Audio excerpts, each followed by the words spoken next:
বৰপেটাত মন্ত্ৰী জয়ন্ত মল্ল বৰুৱাৰ মিয়া বিদ্বেষী মন্তব্য। বৰপেটাৰ পৰা মিয়া খেদা অভিযান চলিব লাগে।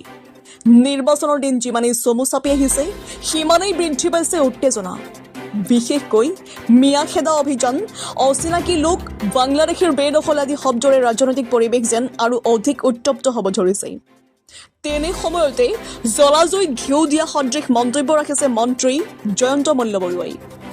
আজি বৰপেটা পৌৰসভাৰ খেলপথাৰত প্ৰায় 1,70,00,000 টকা ব্যয় সাপেক্ষে বৰপেটা নগৰ পানী যোগান প্ৰকল্প এটিৰ ভাৰ্চুৱেল উদ্বোধন কৰি ভাষণত তেওঁ কয়, বৰপেটাৰ পৰা মানুহে যিদিনাখন মিয়া খেদা অভিযান আৰম্ভ কৰিব সেইদিনাই আমি ভাবি ল'ম অসমখন সুন্দৰভাৱে আগুৱাই গৈছে।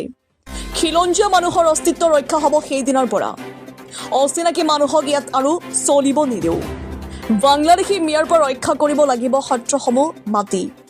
এইবাৰ নিৰ্বাচনত বিজেপি মিত্ৰজোঁটৰ প্ৰাৰ্থী বৰপেটাত জয়ী হ'ব। সমষ্টি পুনৰ নিৰ্ধাৰণত বৰপেটা সমষ্টিটো এনেধৰণে কৰা হৈছে, য'ত মিয়াই চেষ্টা কৰি লাভ নাই। 200 বছৰলৈকে বৰপেটাত যাতে মিয়াৰ দপদপনি চলিব নোৱাৰে তাৰ ব্যৱস্থা কৰা হ'ব। বহু নতুন আইন অনা হ'ব। ইপিনে বিজেপিৰ নেতাকৰ্মীসকলে মন্ত্ৰীগৰাকীৰ সন্মুখতে বৰপেটা বিধানসভা সমষ্টিত বিজেপিৰ প্ৰাৰ্থী বিচাৰি কৰিছে উত্তল প্ৰতিবাদ। বৰপেটাত বিজেপিৰ প্ৰাৰ্থী দিলে জয়ী হোৱাটো নিশ্চিত বুলি কয় তৃণমূল নেতাকৰ্মীসকলে। বৰপেটাৰ পৰা প্ৰদীপ কুমাৰ চৰকাৰৰ ৰিপৰ্ট, JNK নিউজ। 2 বছৰৰ পিছত বৰপেটা মিউনিচিপালিটিৰ ভিতৰত থকা যিমান মানুহ আছে সকলো মানুহে ড্ৰিংক ফ্ৰম টেপ, নিজৰ টেপটো ঘৰত খুলি দিলে হ'ল আৰু তাৰ পৰাই পানী খালে হ'ল আৰু ফিল্টাৰ লগাব নালাগে আৰু চব মানুহৰ ঘৰে ঘৰে টেপৰ পানী যাব। তাতকে আনন্দ।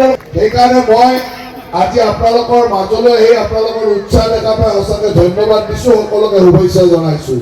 আজি আমাৰ AIDFCLৰ MD নৰসিং ডাঙৰীয়া আছে, আমাৰ মাজত আমাৰ জিলা আয়ুক্ত ৰোহনজা ডাঙৰীয়া আছে, আমাৰ দুয়োটা দলৰ সন্মানীয় সভাপতি মহেন দাস ডাঙৰীয়া আৰু গুৰিন দাস ডাঙৰীয়া আছে, আমাৰ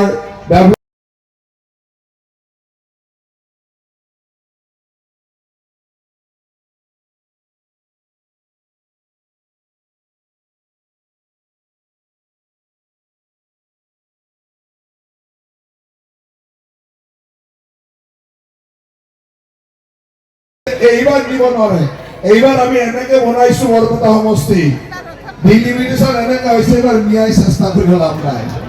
এইবাৰ আমাৰ দেখিব আছে নেকি লাভ?